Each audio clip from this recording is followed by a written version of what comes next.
Hello' বন্ধু-বান্ধৱীসকল, কি খবৰ? আজি আপোনালোকৰ মাজলৈ কেইটামান গুৰুত্বপূৰ্ণ জিকে কুৱেশ্যন লৈ আহিছোঁ।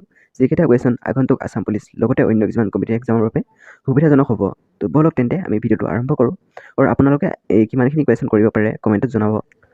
কুৱেশ্যন 1ত কৈছে কাইবৰ গিৰিখাত কোন ঠাইত অৱস্থিত? ইয়াৰ শুদ্ধ অপশ্যনটো হৈছে অপশ্যন গ পাকিস্তান। পাকিস্তানত কাইবৰ গিৰিখাত অৱস্থিত।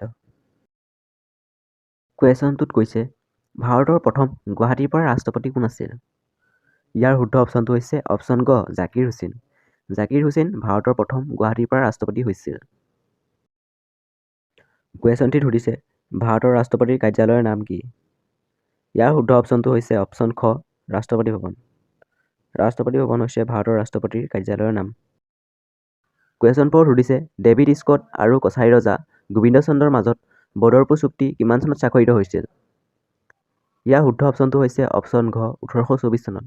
1824 চনত ডেভিড স্কট আৰু কছাৰী ৰজা গোবিন্দ চন্দ্ৰৰ মাজত বদৰপুৰ চুক্তি স্বাক্ষৰিত হৈছিল। কুৱেশ্যন 5 সুধিছে মাহগড় ক'ত অৱস্থিত?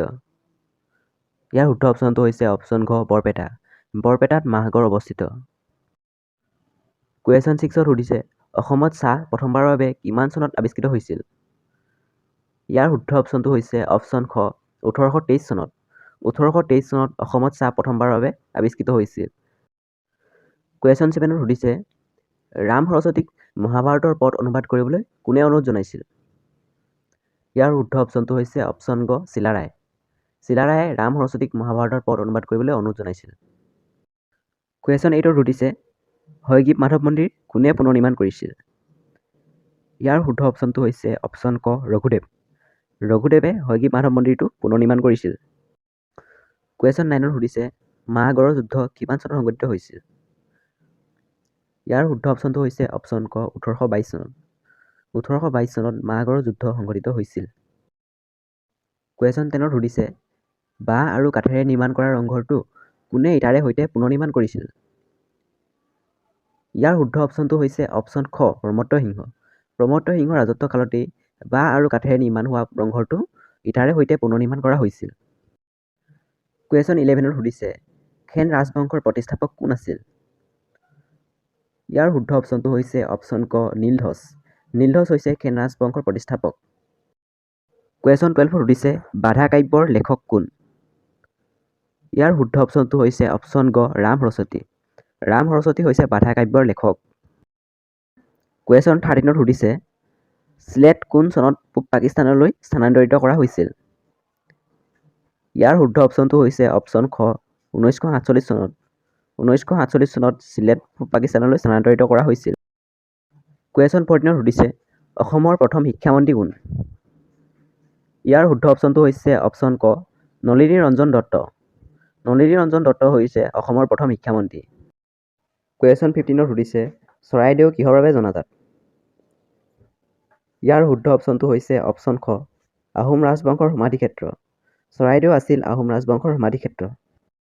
কুৱেশ্যন 16 সুধিছে ভাৰতৰ সৰ্ববৃহৎ নদী উপত্যকা কোনখন? ইয়াৰ শুদ্ধ অপশ্যনটো হৈছে অপশ্যন ক গংগা। কুৱেশ্যন 17 কৈছে ব্ৰহ্মপুত্ৰ নদীৰ সৰ্বোচ্চ সোঁত ক'ত পোৱা যায়? ইয়াৰ শুদ্ধ অপশ্যনটো হৈছে অপশ্যন ক তিব্বত। তিব্বতত আটাইতকৈ ব্ৰহ্মপুত্ৰ নদীৰ সৰ্বোচ্চ সোঁত পোৱা যায়। কুৱেশ্যন 18 কৈছে ভাৰতৰ প্ৰথম বিজ্ঞানী কোনজনে নোবেল বঁটা লাভ কৰিছিল? ইয়াৰ শুদ্ধ অপশ্যনটো হৈছে অপশ্যন ক চন্দ্ৰশেখৰ ভেংকট ৰামন। চন্দ্ৰশেখৰ ভেংকট ৰামন হৈছে ভাৰতৰ প্ৰথম বিজ্ঞানী যিজনে নোবেল বঁটা লাভ কৰিছিল।